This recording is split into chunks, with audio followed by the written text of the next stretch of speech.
Hey, what's up everyone? Chris H here, and for the last couple of weeks I've had the opportunity to use the Huawei Honor 5X. Now, I didn't use it as my straight up personal phone, but I carried it around with me as a secondary device. Now, even though it wasn't a personal phone that I was using, I still spent a lot of time actually playing around with it. If I could describe this phone in one word, I would probably say value. Let's find out why this is some tech you should buy.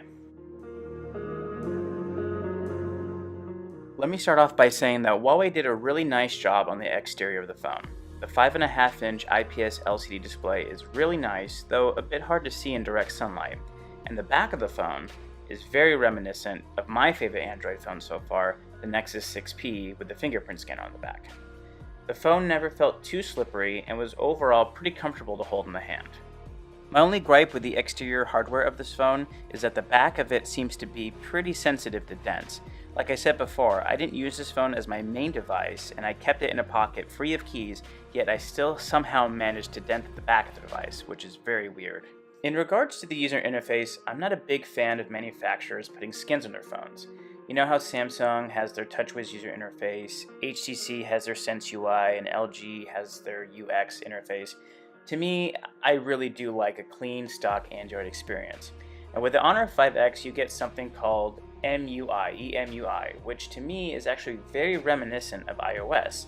There's a lot of transparencies, a lot of bright colors.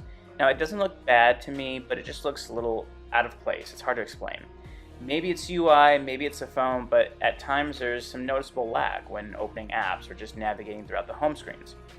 Now, I know this phone isn't supposed to be a speed demon, but maybe next time a little less skinning Huawei, maybe? Alright, and in regards to battery life, I honestly had no issues with battery life with this phone. It easily got me through a full day without having to recharge it. Most of the days I would probably end with about maybe 35, maybe 30% battery left. Now, like I said, it wasn't my primary phone, but I did use it a lot for watching videos during my downtime. I used it a lot for sending emails, so this was the phone that I used for sending email. And then I just played around with it a lot. You know, I used it to go into the Play Store and download applications, so it's not like it just sat in my pocket not doing anything. I really did use this phone, and I was impressed with the battery life. For a phone that's $200, no issues with the battery life. And same thing can be said for the camera. The camera in daylight and bright light, it takes pretty good pictures, honestly. It's not, you know, an iPhone 6s Plus or a Nexus 6P or a Galaxy S7. You know, it takes good pictures, not great, but good pictures. In low light, a little different story. The camera kind of lacks a little bit in color in low light, but you know, that's to be expected.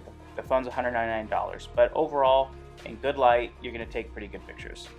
So at the end of the day, is this some tech you should buy? Yeah, I think so. Being that it's only $199, I really do think that this is a really good value when it comes to a smartphone. You get a 5.5-inch screen, you get a 13 megapixel camera, you get expandable memory and an octa-core processor for, like I said, around $200. There are some minor annoyances with the user interface that Huawei puts on here, but you know, you can easily fix that by downloading a skin from the Google Play Store. Customize it yourself. I mean, that's the great thing about Android is you can customize it. Fingerprint scanner worked pretty well. No big complaints about that. It's just a very good value for your money. So yeah, if you're looking to buy a smartphone and only have around $200 to spend, check this guy out because it's worth your money.